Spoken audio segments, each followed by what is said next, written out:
পরলোকগত পূর্বপুরুষকে শ্রদ্ধা জানানো আমাদের সকলের কর্তব্য। কারণ আমরা মানুষ, আমরা এমন কিছু কাজ করি যেগুলো পশু পাখিরা কখনো করে না আর করবে বলে ভাবতেও পারে না। আমাদের মধ্যে দায়িত্ববোধ পশু পাখির থেকে অনেক বেশি, আমাদের মধ্যে বুদ্ধিমত্তা পশু পাখির থেকে অনেক বেশি। কোনো কোনো পশু পাখির বুদ্ধিমত্তা আছে, কিন্তু একটা বিশেষ বিষয়, একাধিক বিষয়ে বুদ্ধিমত্তা সাধারণত তাদের প্রকাশ পায় না। যেমন ধরুন বাবুই পাখি সুন্দর বাসা বানাতে পারে, কিন্তু বাবুই পাখিকে যদি অন্য দায়িত্ব দেওয়া হয় তাহলে সে পালন করতে পারবে না। তা সেই রকম পশু পাখির যে বুদ্ধিমত্তা তার থেকে আমাদের বুদ্ধিমত্তা এবং আমাদের যুক্তিগ্রাহ্য বুদ্ধি, এইটা একটা মনুষ্যত্বের প্রধান লক্ষণ। কারণ ইংরেজিতে বলা হয় man is a rational animal. Man, এখানে ম্যান মানে শুধু মানুষ না, এখানে ম্যান মানে মানব জাতি। বলছে man is a rational animal, মানে মানুষ হচ্ছে বুদ্ধিমান জীব, যুক্তি দিয়ে মেনে নেয় মানুষ, এবং যুক্তিতে না খাটলে মানুষ সেটা মানতে চায় না। এটাই মনুষ্যত্ব। তাহলে আমরা যে আমাদের পূর্বপুরুষের উদ্দেশ্যে শ্রদ্ধা জ্ঞাপন করি সেটা আমাদের কর্তব্য, কারণ আমরা মানুষ। কোনো কুকুর, ছাগল, ভেড়া, গরুকে দেখবেন তারা পূর্বপুরুষের উদ্দেশ্যে কোনো শ্রাদ্ধ অনুষ্ঠান করে না। আবার ছোট ছোট ছেলে মেয়েদের জন্মদিন পালন করে। মানুষ হলে তার বাচ্চার জন্মদিন পালন করে, কিন্তু কুকুর কি তার বাচ্চার জন্মদিন পালন করে?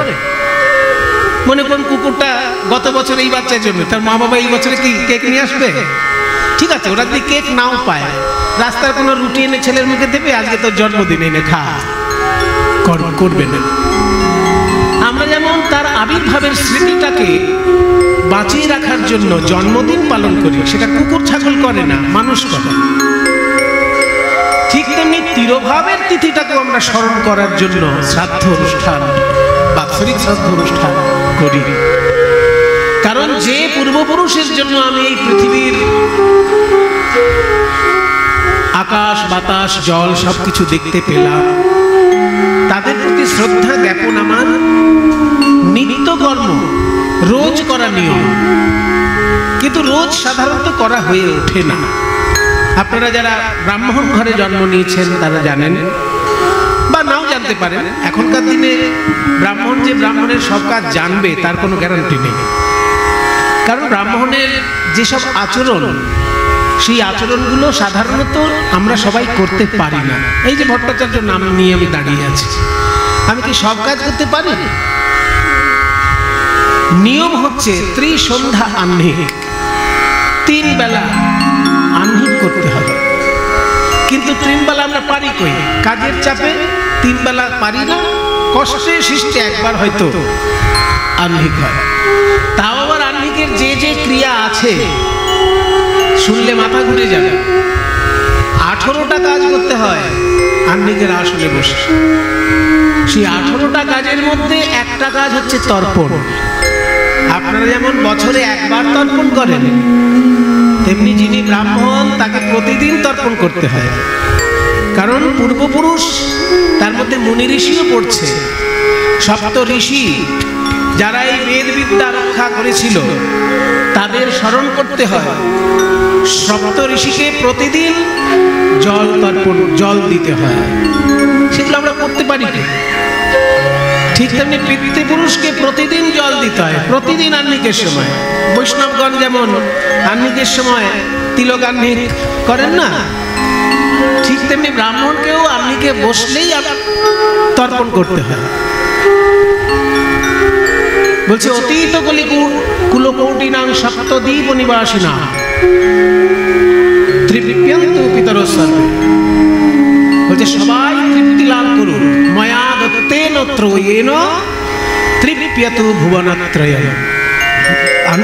তর্পণের মন্ত্রটা দেখুন, অতীত কুল কোটি না, আমার অতীত যত কোটি কোটি কুল গেছে, সে আমার বাবা ঠাকুরদা শুধু না, তারও আগে। এটাই তো আমাদের ভারতবর্ষের গর্ব না? সারা পৃথিবীর লোকে চায় ভারতবর্ষের ধর্মটা ধ্বংস হয়ে যায়। পৃথিবীর খ্রিস্টান ধর্ম, মুসলমান ধর্ম সবাই চায় যে হিন্দু ধর্মটা কেন রে বাবা এতক্ষণ টিকে আছিস তোরা, কেন ধ্বংস হচ্ছিস না, চায় সবাই। কিন্তু চাইলে করার কিছু নেই, কারণ সনাতন ধর্মের ভিত্তি এত শক্ত যে বাবর সুলতান মাহমুদ এসে নাড়াতে পারেনি। তোমরা দুদিনের খোঁজকে তোমরা কি নাড়াবে সনাতন ধর্মের ভিত্তি? পূর্বপুরুষ আমাদের কারা?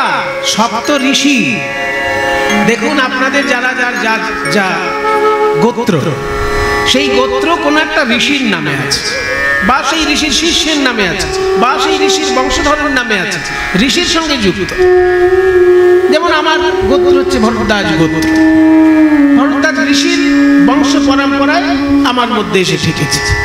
তা আমাকে যে যা খুশি বলবে আজগুবি কথা আমি মেনে নেব, কারণ আমার মধ্যে যে রক্তটা বইছে সেটা ভরদ্বাজ ঋষির রক্ত বইছে। তখন পৃথিবীতে ইসলাম ধর্ম কোথায় আর খ্রিস্টান ধর্ম কোথায় মশাই? তাদের তো কোনো জন্মই হয়নি।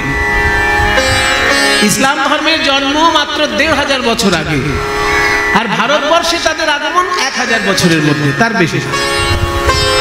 তাহলে হাজারখানেক বছর ধরে যদি তারা আমাকে জ্ঞান দিতে চায়, আমি না আমার শাস্ত্র না জেনেই তার জ্ঞান নিয়ে নেবো? নিশ্চয়ই নেব। যদি আমার শাস্ত্রের বাইরের কোনো কথা সেখানে থাকে আমি নেব। তার জন্য আমার মুনি ঋষিরা বলেছেন যে তুমি সকলের কাছে আঁচল পেতে থাকবে। ভালো কথা যদি মুসলমান বলে তাও শুনবে, ভালো কথা যদি খ্রিস্টান বলে তাও শুনবে, কিন্তু নিজের মুনি ঋষি কি বলেছে সেটা আগে খবর না।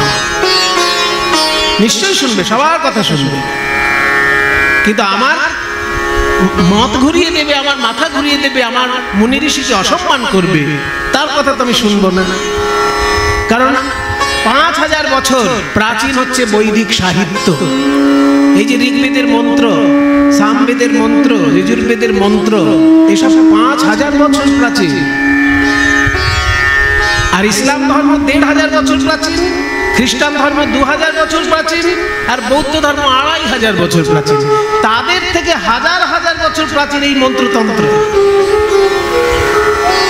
আপনি অন্য কোন ধর্মের কাছে শুনে দেখবেন তাদের বক্তব্যগুলো।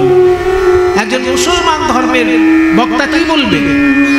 যে পৃথিবীতে সমস্ত মুসলমান শান্তিতে থাক, আর অমুসলিমদের যা খুশি হোক, আমার কিচ্ছু যায় আসে না। একজন খ্রিস্টান ধর্মাবলম্বী কি বলবে? যে সারা পৃথিবীর খ্রিস্টানগুলো ভালো থাক, আর অখ্রিস্টানগুলো সব চুলোয় যায়। কিন্তু ভারতবর্ষের সনাতন ধর্মের মুনি ঋষি কি বলেছে? সর্বে ভবন্তু সুখিনা, সবাই যেন সুখী হয়। এখানে বলছে না যে হিন্দুরা যেন সুখী হয়, এখানেই তো পার্থক্য। অন্য ধর্মের থেকে সনাতন ধর্মাবলম্বী ঋষির এইটা বেসিক ডিফারেন্স। অন্য ধর্মের লোকেরা বলে শুধু আমাদের ধর্মের লোক সুখে থাক আর সবার যা খুশি হোক, কিন্তু সনাতন ধর্মাবলম্বী ঋষি কি বলছে? ঋগ্বেদ খুঁজে দেখুন, এই মন্ত্র পাবেন। ঋগ্বেদের মন্ত্র বলছে সর্বে ভবন্তু সুখিনঃ, সবাই যেন সুখী হয়। এমন নয় বলছে যে হিন্দব ভবন্তু সুখিনঃ, হিন্দুরা সুখী হোক বা সনাতন ধর্মাবলম্বীরা সুখী হোক, সেটা বলছে না। পৃথিবীতে যে আছে সেই সুখী। সর্বে ভবন্তু সুখিনঃ সর্বে সন্তু নিরাময়াঃ, সবাই যেন নিরাময় হয়, রোগ ব্যাধির বালাই থেকে সবাই যেন মুক্ত থাকে। সর্বে ভদ্রাণি পশ্যন্তু, সবাই যেন ভালো জিনিস দেখতে পায়। ভালো জিনিস দেখাটা ভাগ্য ভালো না থাকলে হয় না। মন্দ জিনিস দেখতে গেলে ভাগ্য লাগে না, চোখের সামনে ঘুরঘুর করছে মন্দ জিনিস, তাই না? মোবাইল খুললেই মন্দ জিনিসের ছড়াছড়ি, কিন্তু ভালো আছে সেটা খুঁজে নিতে হবে। মোবাইলের মধ্যে আপনি উল্টো পাল্টা নাচ গান শুনতে পারবেন, আবার দেখবেন একজন সাধু বক্তব্য রাখছে, সেটাও শুনতে পাবেন। কি শুনবেন কি দেখবেন সেটা আপনার রুচির উপর নির্ভর করছে। তাই মোবাইল জিনিসটা খারাপ নয়, আমার রুচিটা কোথায় সেই জায়গাটা সংস্কার করা দরকার। তাই আমাদের মুনি ঋষি বলছে সর্বে ভদ্রাণি পশ্যন্তু, সবাই যেন ভালো জিনিস দেখে। ভদ্র মানে ভালো, সবাই যেন ভালো জিনিসটা দেখে, মন্দ জিনিস আসবে যাবে, চোখের সামনে আসলে কি করা যাবে, চোখ বন্ধ আসো, কিন্তু ওটা আমি মন দিয়ে দেখবো না, মন দিয়ে সেটাই দেখবো যেটা আমার পক্ষে ভালো, আমার প্রতিবেশীর পক্ষে ভালো, পৃথিবীর পক্ষে ভালো, সারা পৃথিবীর জনগণের পক্ষে ভালো, সেটা আমি দেখি। সর্বে ভবন্তু সুখিনা সর্বে সন্তু নিরাময়াঃ সর্বে ভদ্রাণি পশ্যন্তু। এবার বলছে মা কশ্চিৎ দুঃখ ভাগ ভবেৎ, কেউ যেন দুঃখ না পায়। কথাটা শুনুন, বলছে কেউ যেন দুঃখ না পায়, সে হিন্দু হোক, খ্রিস্টান হোক, বৌদ্ধ হোক, শিখ হোক, জৈন হোক, যে ধর্মেই জন্মাক, সে ধর্ম না মানুক, নাস্তিক হোক, ধর্মই মানে না হয়তো এমন আছে নাস্তিক, কিন্তু সেও যেন সুখে থাকে। এই হচ্ছে মুনি ঋষির শান্তি মন্ত্র পাঠ, এটা শান্তি মন্ত্র। সেই জন্য আমাদের মুনি ঋষিগণ যে বিধান দিয়েছেন আমরা একটুখানি মানতে পারলেও আমাদের জীবন ধন্য। এত হাজার হাজার বিধান আছে যে অত্যাধুনিক যুগে সবগুলো মেনে ওঠা সম্ভব হয়ে ওঠে না, কিন্তু একটা দুটো যদি আপনি মানতে পারেন জানবেন আপনার মনুষ্য জন্ম সার্থক। যেমন এই যে আহ্নিকে বসে পূর্বপুরুষের উদ্দেশ্যে একটু জল দেওয়া, কি এমন টাইম লাগবে বসে, একটু পূর্বপুরুষের উদ্দেশ্যে জল দিয়ে দিল। বলছে অতীত কুলকোটিনাং সপ্তদ্বীপ নিবাসিনাম, সবাই যেন তৃপ্যন্তু পিতরঃ সর্বে, আমার পূর্বপুরুষ পিতৃপুরুষগণ এবং সপ্তদ্বীপ ধরে যারা বাস করছে সবাই, তৃপ্যন্তু পিতরঃ সর্বে ময়া দত্তেন তয়েন তৃপ্যতু ভুবনত্রয়ম, আমার দেওয়া এই জলের মাধ্যমে ত্রিভুবন যেন শান্তি পায়। বললো না যে শুধু পৃথিবীর লোকেরা, বলে স্বর্গের দেবতারাও যেন আমার এই জল গ্রহণ করে, পাতালে যদি কেউ কষ্ট পায় সেও যেন আমার এই জল গ্রহণ করে, শান্তি পাক, শান্তি পাক। এবার অনেকে বলতে পারেন আমার বাবা যদি থাকে স্বর্গে আর আমি এখান থেকে একটু জল দিয়ে দিলাম, এই এক বিন্দু জলে বাবার শান্তি হবে? বলতেই পারেন। একটু আগেই বলেছি যে মানুষের মন হচ্ছে যুক্তিবাদী, তাহলে একটুখানি জলে আপনার বাবার আত্মা যদি শান্ত না হয়, তাহলে যখন কোনো জায়গায় চাকরি হচ্ছে, যখন সেই চাকরির ইনস্টিটিউটের হেড অফ দি ইনস্টিটিউট, যিনি ওই ইনস্টিটিউটের মাথা, তিনি যতক্ষণ সই না করছেন চাকরিটা পাকা হচ্ছে না। মনে করুন সবার সই হয়ে গেছে কিন্তু ইনস্টিটিউটের যিনি হেড তিনি সইটা করেননি, তাহলে চাকরি হবে?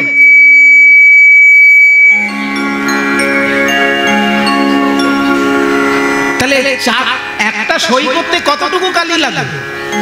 1 লিটার কালি লাগে কি না হাফ লিটার কালি লাগে? 1 বিন্দু কালি, 1 বিন্দু কালিতে দেখুন না কোন কারণে আওয়াজটা হচ্ছে। 1 বিন্দু কালিতে যদি একটা চাকরি হয়ে যেতে পারে একজনের, তাহলে 1 বিন্দু জলে একটা আত্মা শান্তি কেন পাবে না? এই যে না বুঝে আমরা তর্ক বিতর্ক করে খালি খালি নিজেকে বিক্ষিপ্ত করি, মুনি ঋষিদের আমরা নিজেদেরকে অতি বড় জ্ঞানী বলে মনে করি, সেটা ভাবার আগে বিচার করতে হবে যে তাদের সিদ্ধান্ত বোঝার মতো ক্ষমতাটা আমার হয়েছে কিনা। যদি ক্ষমতা না হয়ে থাকে তাহলে অন্তত মেনে যায়, শুনে যাই জ্ঞানী পণ্ডিতের কাছে তার বিধান বিশ্লেষণ শুনে। তাই আমরা পূর্বপুরুষের উদ্দেশ্যে শ্রদ্ধা জ্ঞাপন করি, যিনি পরলোক গমন করেছেন স্বর্গীয় গৌরী শঙ্কর সামন্ত মহাশয়, তাঁর আত্মার শান্তি কামনায় আমরা ভুবন মঙ্গল হরি সংকীর্তনের রস আস্বাদন করব। এই হরি সংকীর্তনের সুমধুর ধ্বনি যত দূর যায় আকাশ বাতাস মঙ্গলময় হয়ে যায়। সবাই মিলে একবার বলুন, নিতাই গৌর প্রেমানন্দে হরি বল, নিতাই গৌর প্রেমানন্দে হরি বল, নিতাই গৌর প্রেমানন্দে হরি বল।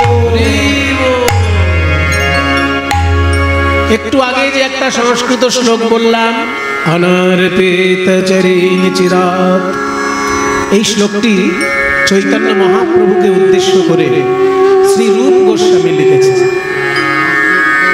বলছে অনর্পিত চরণ চিরাত, যা কোনোদিন অর্পণ করা হয়নি, করুণাবতীর্ণ কালো, সেটা দেবার জন্য করুণা করে কলিযুগে অবতীর্ণ হলেন ভগবান গৌর হরি। কেন? সমর্পয়িতুম, সমর্পণ করার জন্য। কি সমর্পণ করার জন্য উন্নত উজ্জ্বল রসাং স্বভক্তি শ্রিয়ম, উন্নত উজ্জ্বল রস সমৃদ্ধ তার নিজস্ব ভক্তি সম্পদ। ভগবান সবকিছু দেন, কিন্তু তার প্রেম সম্পদটা কাউকে দিতে চান না। চরিতামৃতে বলছে, কৃষ্ণ যদি ফিরে কভু ভুক্তি মুক্তি দিয়া, প্রেম কভু নাহি দেন রাখেন লুকাইয়া। ভগবান লোককে ভোগ দিতে পারে, এমনকি মোক্ষও দান করতে পারে, কিন্তু প্রেম ভক্তি কাউকে দিতে চান না। সেই প্রেম ভক্তিটা দেবার জন্যই যেন গৌরাঙ্গ মহাপ্রভু কলিযুগে নেমে এসেছেন। তাই আজকে তিনি মহাদাতা শিরোমণি। বলছে, নাহি জানে স্থানাস্থান, জানে তারে কইল দান, মহাপ্রভু দাতা শিরোমণি। মহাপ্রভু আমার দাতা শিরোমণি, কিন্তু মহাপ্রভু দাতা শিরোমণি হলে কি হবে? আজকের গৌর চন্দ্রিকায় মহাপ্রভু দান চাইছেন। বলছে, গৌরাঙ্গ চাঁদের মনে কি ভাব উঠিল, নদিয়ার মাঝারে গোরা দান শিরোজিল। এখানে দান শব্দের অর্থ হচ্ছে কর। এই শব্দটা আগে আমরা বুঝে নিই, তাহলে পুরো লীলাটা বুঝতে আমাদের সুবিধা হবে। দান মানে এখানে কিন্তু কিছু দান করা নয়, এখানে দান শব্দের অর্থ হচ্ছে কর। তাই বলছে দান দাও, মানে আমাকে কর দাও। বলি কিসের দান চাহে, ওই কিসের দান চাহে, কিসের দান চাহে, ওই কিসের দান চাহে, কিসের দান চাহে আমার গোরা, আমার গোরা দ্বিজমণি। কিসের দান চাহে, কিসের দান চাহে আর গোরা,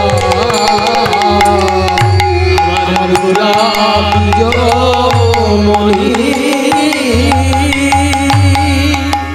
আজ মহাপ্রভু একই করছে কেন? বেত্র দিয়া আগুলিয়া, বেত্র দিয়া আগুলিয়া, বেত্র দিয়া আগুলিয়া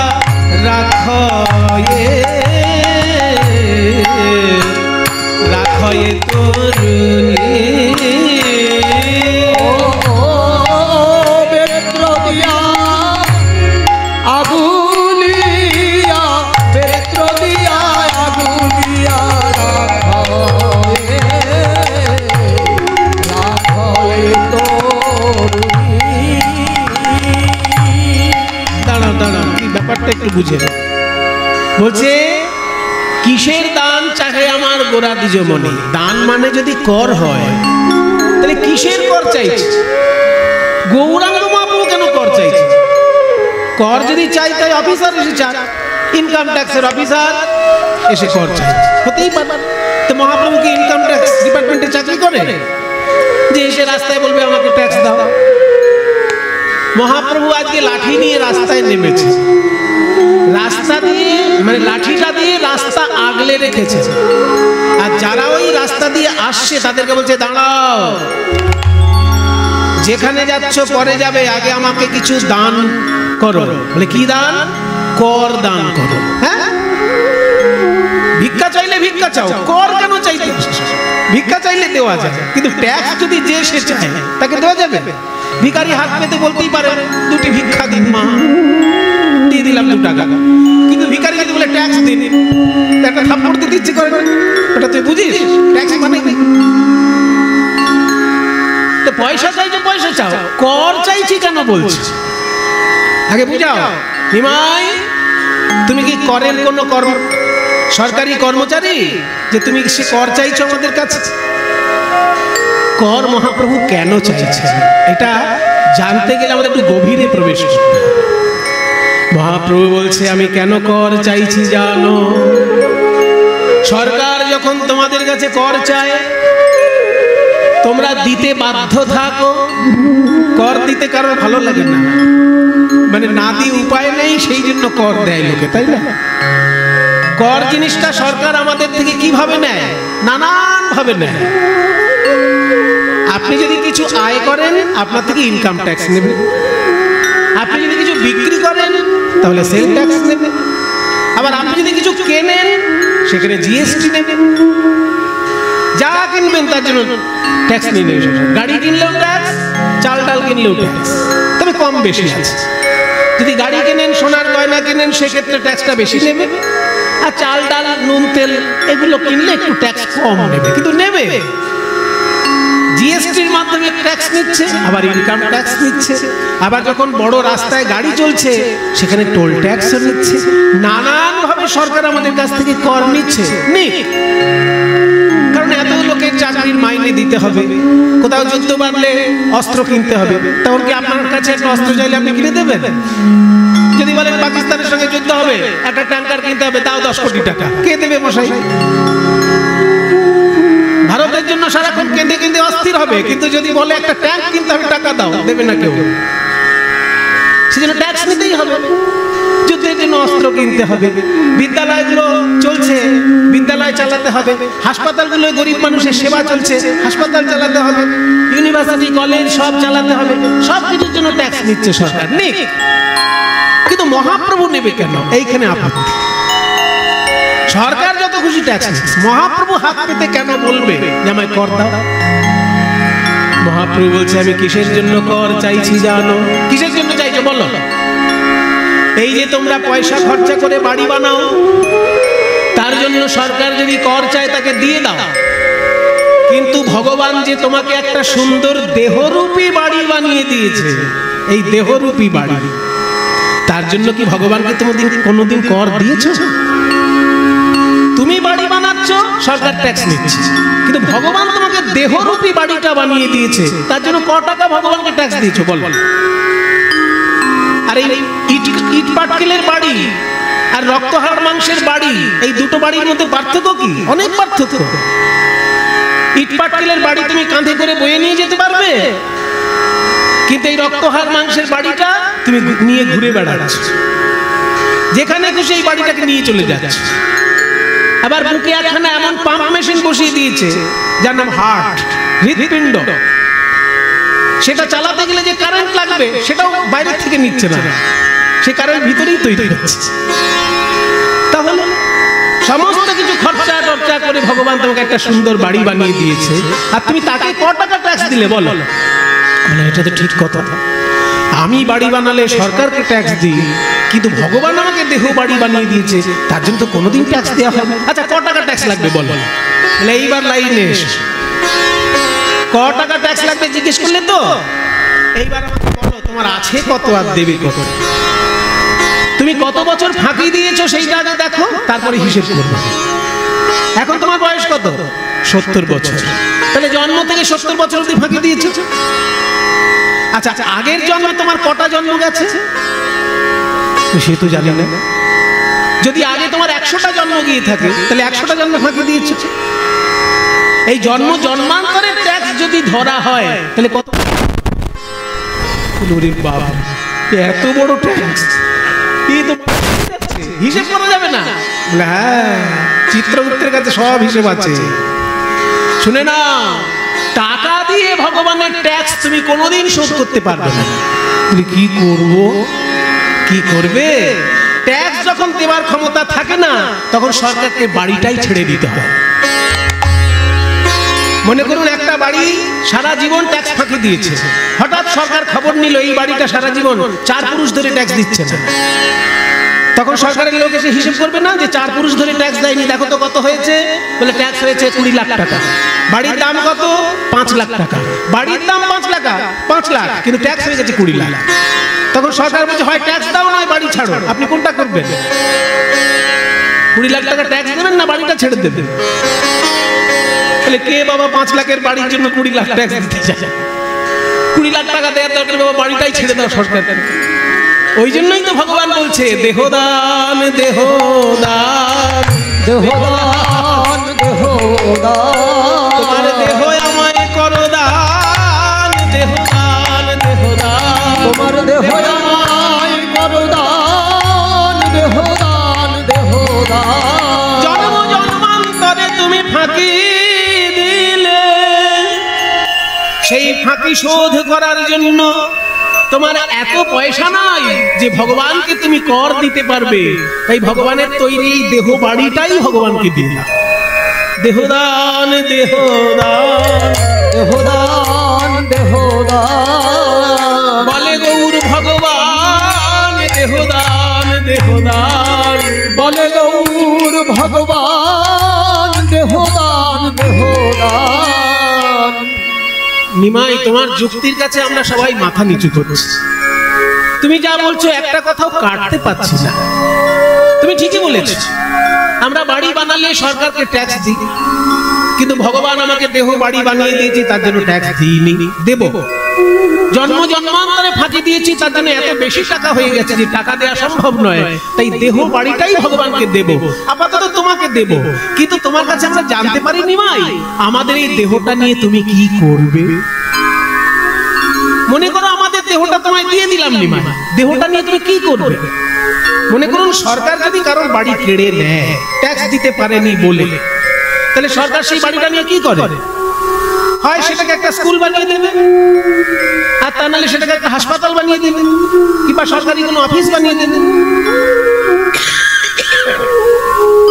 কারোর বাড়ি যদি সরকার নিয়ে নেয় সেটা হাসপাতাল বানিয়ে দিতে পারে, স্কুল বানিয়ে দিতে পারে, মানে জনকল্যাণমূলক কোনো কাজে লাগিয়ে দেবে বাড়িটা। তাহলে তুমি যে আমার দেহটা চাইছো নিমাই, আমার দেহটা নিয়ে তুমি কি করবে? আমি তোমাদের দেহ নিয়ে কি করব জানো? এই নরদেহ কত মূল্যবান জানো? 84 লক্ষ জনি ভ্রমণ করি একাকিনী, নরদেহ বপু খানি কৃষ্ণ ভজিবার তরে। 84 লক্ষ জন্ম, 84 লক্ষ বার মৃত্যু, ঘুরে ঘুরে এই নরজন্ম পাওয়া যায়। সেই নরজন্ম পেয়েছো যখন তোমরা আমায় দাও, আমি কি করবো জানো তোমাদের দেহ নিয়ে? তুণ্ডে তাণ্ড বিনিরতিং বিতনুতে। এই শ্লোকটিও রূপ গোস্বামীর লেখা, কি সুন্দর অর্থ দেখুন। তুণ্ডে তাণ্ড বিনিরতিং বিতনুতে তুণ্ডাবলি লব্ধয়ে করণ ক্রোড়ে কডম্বিনি ঘটে কর্মান্দিভ্যস্পৃহাম चेतो प्रांगण संगिनी विजयते सर्वेन्द्रियाणां कृतिम नो जाने जनिता कियद्भिरमृतैः कृष्णेति वर्णाद्वै। বলছে এই কৃষ্ণ নামে এত মধু আছে। কৃষ্ণ এই দুটি অক্ষরের মধ্যে এত মধু আছে যে তুণ্ডে তাণ্ডবে নিরতিং বিতনুতে। তুণ্ড মানে জিহ্বা, জিহ্বা যদি একবার কৃষ্ণ নাম বলে তাহলে নৃত্য করে যে আরো বলবো আরো বলবো আরো বলবো। কান যদি একবার কৃষ্ণ নাম শুনে লক্ষ লক্ষ বার কৃষ্ণ নাম শুনতে চায়। আর কৃষ্ণ নাম যদি একবার হৃদয়ে প্রবেশ করে সকল ইন্দ্রিয় কৃষ্ণময় হয়ে যায়। না জানি কৃষ্ণ নাম 2 অক্ষরে কত মধু ঢালায় আছে। ওগো কলিজীব, এই কৃষ্ণ নাম 2 অক্ষরে এত মধু যে আমি একবার বলে আশা মেটে না। তাই তোমাদের দেহগুলো যদি আমাকে দাও তাহলে তোমাদের জিহ্বা দিয়ে আমি কৃষ্ণ নাম বলবো, তোমাদের কর্ণ দিয়ে আমি কৃষ্ণ নাম শুনবো। শুধু দেহগুলো আমাকে দাও, আমি সেই দেহেতে কৃষ্ণ নাম বলবো আর শুনবো। বলি আমি নাম শুনবো, তখন আমি নাম শুনবো। তোমাদের কর্ণ দিয়ে আমি নাম শুনবো। বলি তোমাদের ওই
বলেছে বাবা, প্রশংসার আশা করে না, কাজ করতেই ভালোবাসে।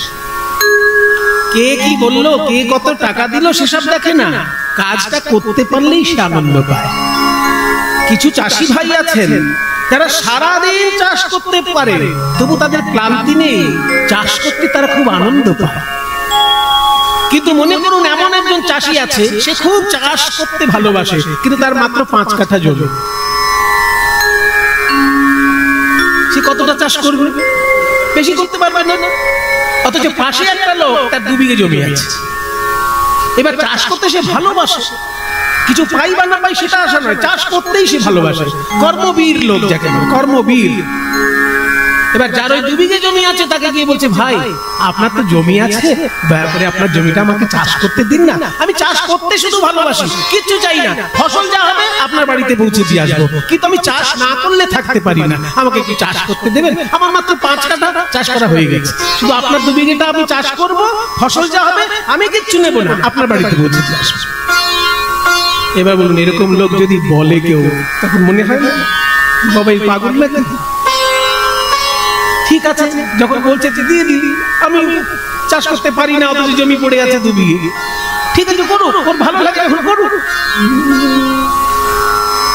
তাহলে কেউ যদি আমার জমিতে চাষ করে ফসলটা আমাকে দিয়ে দেয়, শুধু চাষের পরিশ্রমটা সে করে, কিছুই চায় না, তখন আমি তাকে জমি দেব না দেব না? নিশ্চয়ই দেব। তাই মহাপ্রভু বলছেন, তোমাদের দেহগুলো আমাকে দাও, তোমাদের জিহ্বা দিয়ে আমি কৃষ্ণ নাম গাইবো, তোমাদের কর্ণ দিয়ে আমি কৃষ্ণ নাম শুনবো, পুণ্য যদি কিছু হয় তোমাদেরকে দিয়ে দেব।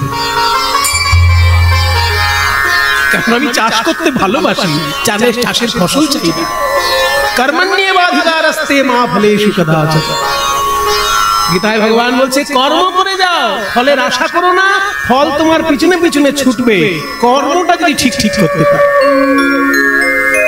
তাই আমি চাষ করব, তোমাদের দেহগুলো আমাকে দাও, আমি কৃষ্ণ নাম গাইবো, আমি কৃষ্ণ নাম শুনবো তোমাদের দেহ দিয়ে, তোমাদের হৃদয় মন্দিরে বসে, কিন্তু পুণ্য যদি কিছু লাভ হয় সেটা তোমরা পাবে।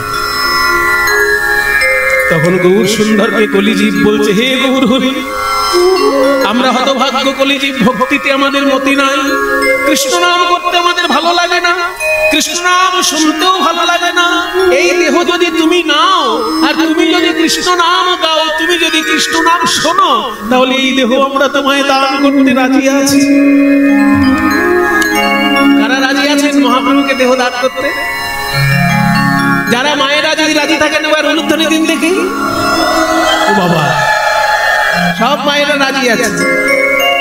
সত্যিই তো, আমাদের কিছু করতে হবে না, মহাপ্রভু নাম গাইবেন, দেহটা আমাদের ব্যবহার করবেন, করুন। আচ্ছা বাবারা, আপনারা রাজি তো মহাপ্রভুকে দেহ দান করতে? একবার বাহু তুলে হরি বল বলুন দেখি। বাহ, খুব ভালো, সবাই মিলে রাজি আছে। তেমনি নবদ্বীপের লোক বলছে, নিমাই তুমি যে বুদ্ধি খাটিয়ে আজকে আমাদের কাছ থেকে দান চাইলে, আমরা ভাগ্যবান যে আমাদের এই দেহটা তোমাকে দিতে পেরে আমরা ধন্য। সত্যিই তো আমাদের ভক্তি নেই, তুমি আমাদের হৃদয় মন্দিরে বসো, দেহ দান করলাম, তুমি গান গাও, তুমি গান শোনো। তাই মহাপ্রভুকে দেহ দান করার উপায়টা কি? একটা কঠিন উপায় আছে, একটা সহজ উপায় আছে। কঠিনটা সবাই পারবে না, কিন্তু সহজটা একটু চেষ্টা করলে সবাই পারবে। কঠিন উপায়টা হচ্ছে সংসার ত্যাগ করে, সারা জীবনের মতন বৈরাগ্য গ্রহণ করে মহাপ্রভুর উদ্দেশ্যে বৃন্দাবন চলে যাওয়া। এটা কঠিন পথ, এটা সবাই পারবেন না। রূপ সনাতন তারা পেরেছিলেন। আর সহজ পথ হচ্ছে এই সংসারেই বাস করে, সংসারে সমাজে সমস্ত দায় দায়িত্ব পালন করে যখনই কীর্তনের আসরে আসবেন, কীর্তন শুনতে বসবেন, মনে মনে ভাববেন, এই যে বসলাম এই পর্যন্ত আমার দায়িত্ব, কীর্তন শোনা আমার কাজ নয়, ওটা মহাপ্রভু আমার হৃদয় মন্দির থেকে উনি শ্রবণ করবেন। এটা যদি বলতে পেরেছেন, তাহলে গৌর চরণে আপনার দেহ দান করা হয়ে গেল। একই কাজ যদি কীর্তন গায়কও করতে পারে, যে বহু ভাগ্যের ফলে, অনন্ত জন্মের সুকৃতির ফলে হয়তো কীর্তন গাইবার ভাগ্যবান হয়েছে, কিন্তু এই কীর্তন গাইবার মানুষ কি আমি নই, কীর্তন গাইবার ক্ষমতা আমার নেই। এই দেহটা এখানে দাঁড়িয়ে থাকলো গৌর হরি, এই দেহের মধ্যে হৃদয় মন্দিরে আবির্ভূত হয়ে তোমার কীর্তন তুমি গান করো। আমার আছে হৃদি যন্ত্র বাজাও এসে তুমি, আমার আছে হৃদি যন্ত্র বাজাও এসে তুমি, আমার আছে হৃদি যন্ত্র বাজাও এসে তুমি। প্রভু আমার আছে হৃদি যন্ত্র বাজাও এসে তুমি। অধম সেবকে মাগে চরণ দুখানি, আর অধম সেবকে মাগে চরণ দুখানি। তোমরা এসো দুটি ভাই গৌরনিতায়, এসো দুটি ভাই গৌরনিতায়, দ্বিজমণি দ্বিজ রাজ হে। এসো দুটি ভাই গৌরনিতায়, দ্বিজমণি দ্বিজ রাজ হে। আমি পুজিব চরণ হৃদ মন্দিরে বসাইয়ে, পুজিব চরণ আমার হৃদ মন্দিরে বসাইয়ে, পুজিব চরণ আমি পুজিব চরণ মনে আকিঞ্চন রাখিব হৃদয় মাঝে। পুজিব চরণ মনে আকিঞ্চন রাখিব হৃদয় মাঝে। তোমার রানা চরণ আমি পূজা করিব, তোমার রানা চরণ আমি পূজা করিব। আমার হৃদ মাঝারে বসাইয়ে রানা চরণে পূজা করিব। আমার হৃদ মাঝারে বসাইয়ে, আমার মন তুলসী নয়ন জলে হৃদ মাঝারে বসাইয়ে, মন তুলসী নয়ন জলে হৃদ মাঝারে বসাইয়ে, মন তুলসী নয়ন জলে রানা চরণ আমি পূজা করিব। আমার আছে হৃদি যন্ত্র বাজাও এসে তুমি, অধম সেবকে মাগে চরণ দুখানি। এই হচ্ছে দেহদান। যদি শ্রোতাবন্দী ভাবে যে আমার এই দেহটা বসলো, আমার হৃদয় আলো করে গৌর হরি কীর্তন শ্রবণ করুন, তার দেহদান হল। গায়ক যদি ভাবে এই আমার দেহটা এখানে রইল, মহাপ্রভু তার কীর্তন গান করুন। এইটা হচ্ছে সহজ পথ দেহদান করা। তাই নবদ্বীপের সকলে মিলে গৌর সুন্দরকে কর হিসেবে, এই দেহটার কর হিসেবে দেহটাকেই দান করে দিল। কিন্তু কিছু কিছু অন্তরঙ্গ বন্ধু তো থাকে। শ্রী গৌর সুন্দরের অন্তরঙ্গ বন্ধুরও সংখ্যা কম নয়। তাদের মধ্যে গদাধর আছে, বাসুদেব ঘোষ আছে। তারা কাছাকাছি এসে বলছে, গৌর হরি, এই কর আদায় করার ছলনায় তুমি এই যে তত্ত্ব শিক্ষা দিলে, এই ব্যাপারটা কি আমাদেরকে বলো। তুমি তো অন্যভাবেও বলতে পারতে যে তোমাদের হরিনাম করা উচিত, কৃষ্ণ লীলা গাওয়া উচিত, কৃষ্ণ নাম গাওয়া উচিত, এগুলো ভাবে বলতে পারতে। কিন্তু এই কর আদায় করার ছলনায় যে তুমি আমাদেরকে তত্ত্ব শিক্ষা দিলে, কেন করলে? কেন করলাম কাউকে বলো না। আমি যখন দাপর যুগে কৃষ্ণ ছিলাম, তখন গোপীদের সঙ্গে এই কর আদায় করার ছলনায় একদিন রসিকতা করেছিলাম। গোপীদেরকে বলেছিলাম, এই যে তোমরা দধি দুগ্ধ ঘৃত ঘোল মথুরার বাজারে বিক্রি করতে যাও, অনেক অনেক লাভ করো, আর সেই টাকায় বাড়ি গাড়ি করে নিচ্ছ, কিন্তু সরকারকে কর দিচ্ছ না, আমাকে কর দাও। এই রসিকতা করেছিলাম গোপীদের সঙ্গে, সেইটা আজকে আমার মনে পড়লো। তাই কর আদায় করার ছলনায় আজকে আমি তত্ত্ব শিক্ষা দিলাম। কৃষ্ণ অবতারে আমি এইভাবে সাধিয়াছি এই কৃষ্ণ অবতারে এইভাবে সাধিয়াছি আছে ভাব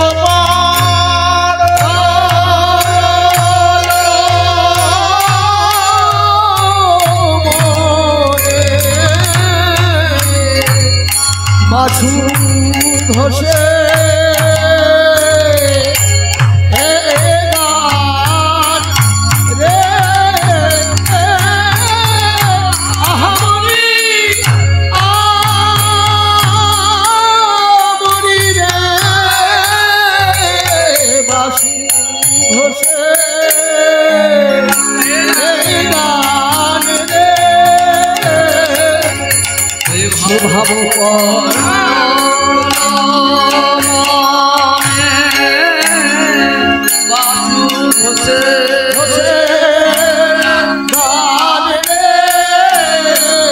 ভাব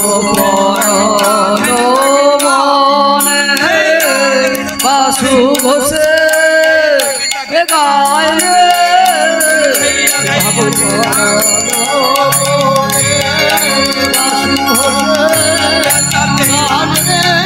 সে ভাব পরল মনে বাসু ঘোষে গান রে সে ভাব পরল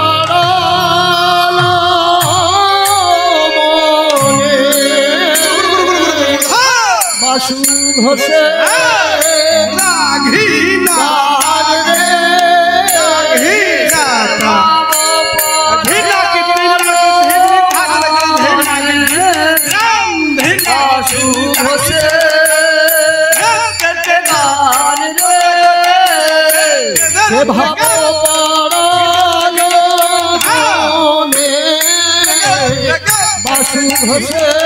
ভাব মনে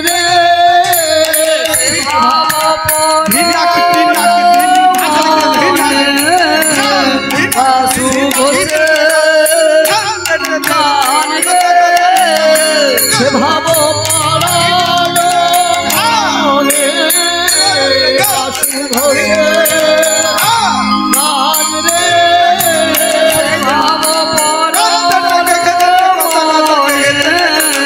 বাসু ঘোষে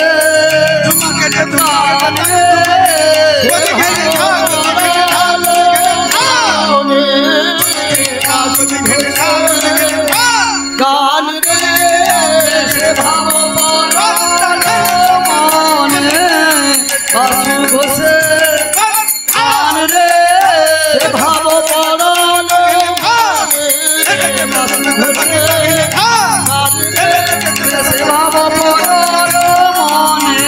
বাসু ঘোষে গান রে সে ভাব পরল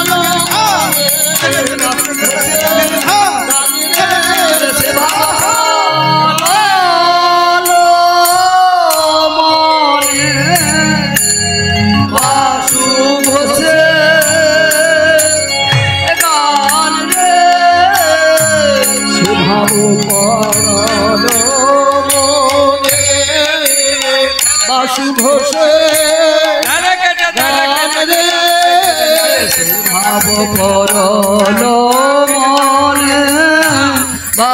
ঘোষে গান রে ভাব পরল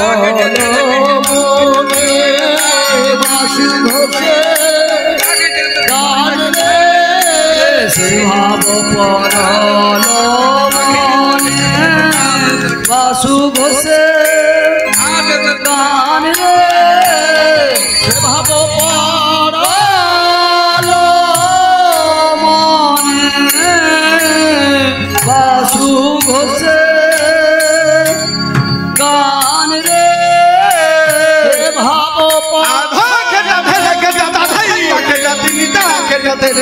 রে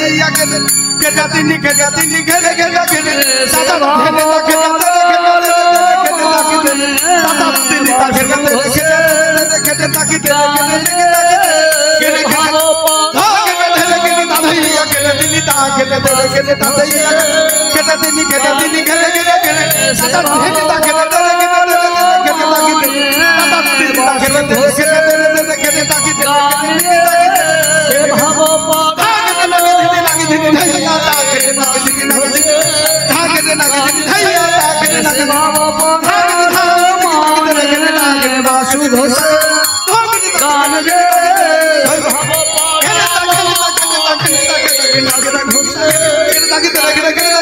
সে ভাব পরল মনে বাসু ঘোষে গান রে ভাব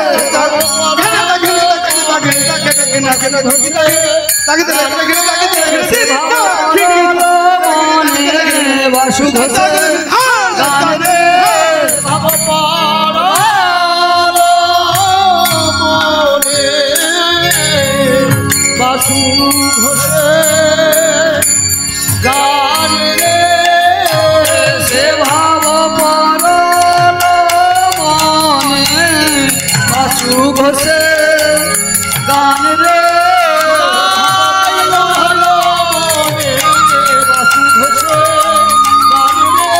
সে ভাব পরল মনে বাসু ঘোষে গান রে ভাব পরল মনে বাসু ঘোষে গান রে সে ভাব পরল মনে বাসু ঘোষে গান রে ভাব পড়ল মনে সে ভাব পড়ল মনে বাসু ঘোষে গান রে সে ভাব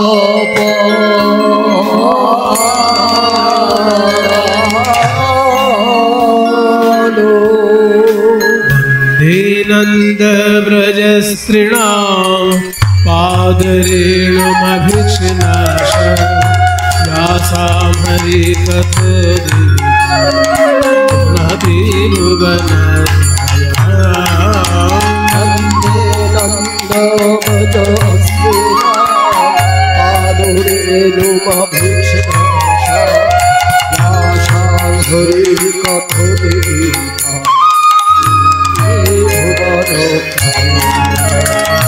वन्दे नंद ब्रज स्त्रीणां पादरेणुमभिष्णाश व्यासां हरिकथोदिनति भुवन वन्दे नंद ब्रज स्त्रीणां पादरेणुमभिष्णाश हरि कथोदिनति भुवन